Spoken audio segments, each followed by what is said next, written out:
Chapter 13. Revelation to Joseph. Along the roadside, Mary rode once again on the back of a mule guided by Joseph. As she made her way through the budding trees of the spring, she gently placed her hand on her abdomen, a soft smile gracing her face, a silent testament to the life growing within her. Then the season shifted to late summer. Mary's silhouette emerged in the gentle morning light, now showing the first unmistakable signs of pregnancy.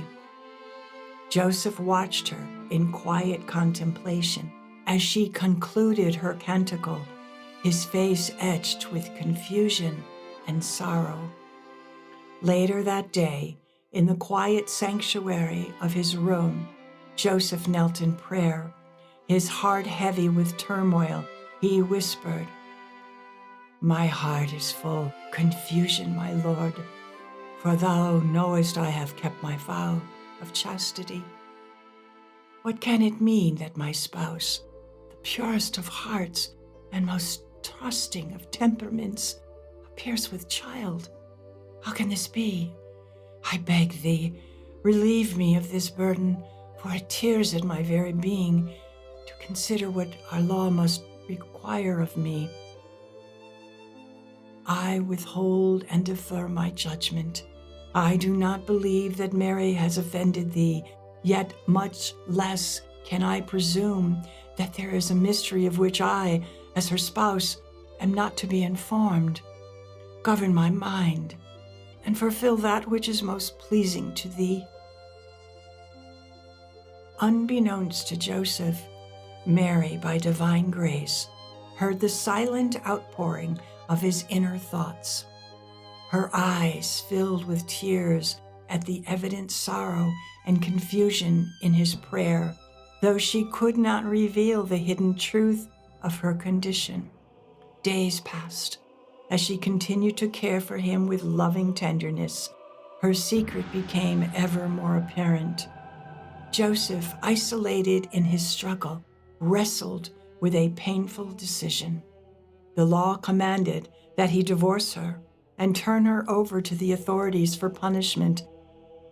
One morning, unable to contain his sorrow any longer, he spoke aloud in the eating area while Mary served him. "Do you not think it is best if you sit for a while? I cannot bear to eat anyway. Let the food go to those who want it. You know what takes place in the village today? The wife of the merchant Jacob will be stoned for her crime of adultery. Moreover, poor Jacob was the one who had to turn her into the authorities, and he will be made to throw the first stone." With those words, he abruptly rose and left the room, leaving Mary alone at the table as silent tears streamed down her face. In her anguish, she lifted her gaze heavenward and prayed, "Blessed spirits and ministers of the Most High, who accompany me as his faithful servants and guardians, I beseech you, present before God my request to lessen the suffering of my spouse Joseph. Beseech the Lord to look upon and console him as a true father. Moreover, you, my ever faithful companions, reach into the heart of my devoted earthly friend and drive from his mind his resolve to leave me. Assure him of God's incomprehensible workings, most of which remain hidden from all." Later that day, in the solitude of his work shed, Joseph wept aloud to himself, speaking through his despair. "I would leave in the night, in secret, for the temple of Jerusalem, and I shall offer up sums of money so that God might help and protect Mary from the scourge of men and free her from all misfortune." As if in an instant, to his lament, sudden rays of light broke through the gloom, softening the furrows of grief on his face and offering him a momentary solace. That night, In the quiet of her room, Mary knelt in fervent prayer, seeking communion with the divine. Her voice was steady, filled with resolve as she declared, "It is my duty not to be remiss in assisting the spouse whom I received from thy hand. If I have found grace in thy eyes, then he too must share in that grace, for I carry in my womb thy son, who will bear the likeness of man. I will require the servant Joseph to assist me in the fulfillment of these great works." A gentle, commanding reply resonated in her heart, as if spoken by the Almighty Himself.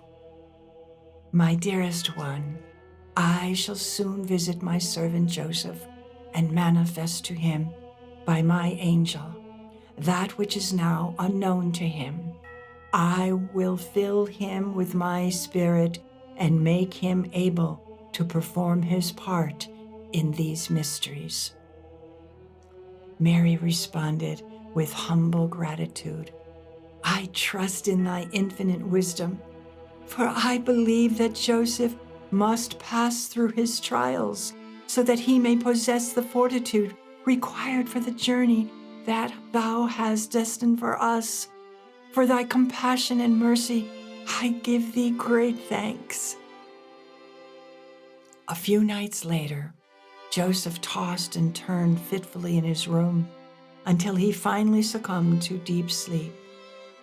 In that slumber, an angel swept over him, imparting all that the Lord had decreed. At sunrise, he opened the shutters and welcomed the new day. A sudden, profound realization filled his soul. His beloved Mary was indeed to be the true Mother of God. Overcome, he fell to his knees in prayer, exclaiming, "O Most High, for his dwelling place and for his mother, how could I, so unworthy a slave, have dared to doubt thy fidelity? Why have I not made it my most earnest care to serve thee on my knees? Dear Lord, grant me the grace and strength to seek her forgiveness and move her heart to mercy, so that she may not despise this sorrowful servant." Before Mary had awakened, Joseph, in the quiet hours of early morning, unwrapped a small bundle he had prepared and wandered about the house in tears, setting the rooms in order, scrubbing the floors, and tending to tasks that were once Mary's alone. When at last Mary arose, Joseph gently knocked on her door and entered, falling to his knees at her feet. With a voice heavy with contrition, he said, "My mistress and spouse, true mother of the eternal Word, for the sake of God and our Lord, I beseech thee to pardon me. I do not doubt that thou hast knowledge of all my thoughts, which fills me with even greater shame. I shall not rise from these knees until thou assure me of thy favor, pardon, goodwill, and blessing." Mary, her eyes soft with compassion, replied, "I, too, my master and companion, must ask thee for forgiveness for the pain and sorrow thou hast endured because of me. I have seen and felt the depth of thy suffering. Though I long to reveal the reason for the hidden sacrament, it was not for me to disclose until the work of his holy and perfect will was complete. It was never that I did not esteem thee as my Lord and spouse, that I remained silent." Moved by her words, Joseph murmured, "Blessed art thou among all women. In none has he magnified his name as he has in thy humility, and in me, the most insignificant of the living, he has, in his divine condescension, chosen thee as his servant." At that moment, as Mary began to recite the Magnificat, a hymn she had often sung during her visit to Elizabeth, a miraculous transformation overtook her. She became a flame with a transcendent ecstasy. A radiant globe of light enveloped her, transfiguring her with the gifts of glory. Joseph, witnessing this divine splendor, remained on his knees and lifted his hands in exaltation to his queen. In a final breathtaking vision, he gazed into Mary's womb and beheld the Christ child, aglow with the same magnificent light, a sign of the fulfillment of all divine promise.